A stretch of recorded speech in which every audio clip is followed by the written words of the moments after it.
So this is part 2 of that video of this colt coming in from outside. He's not real happy that he's got to stand here and be tied.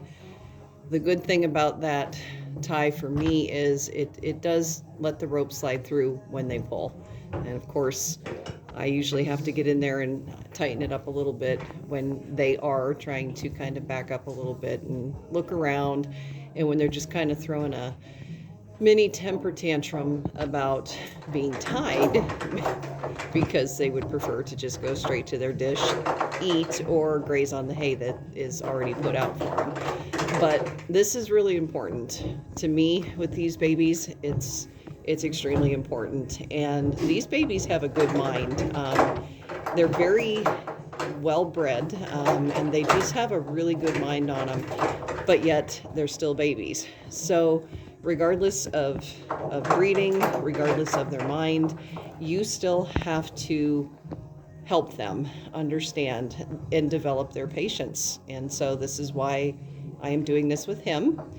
And once he settles down and he quits pulling around on that rope and being impatient, which can take 10 minutes, it can take 20, I will undo him, and then I'll let him go to his hay or his feed, whichever he prefers. So normally his episodes might last 5 to 15 minutes, and then he just knocks it off. I usually jump in there, make sure we've got him groomed up, because obviously with the blankets on, he had it back on because the weather here dipped pretty good again. But now this evening it's warming up, so we're probably going to be able to leave him off. But I always want to make sure they're groomed pretty much daily, because those blankets can get really itchy. So this is just kind of part 2 to the other video with being tied after they come in. And again, he wasn't worked out there. He was just kind of free lunged to get the fresh of him off, and then bring him in to tie him prior to letting him eat and graze on his hay. And again, this is just what I do because it does help a lot.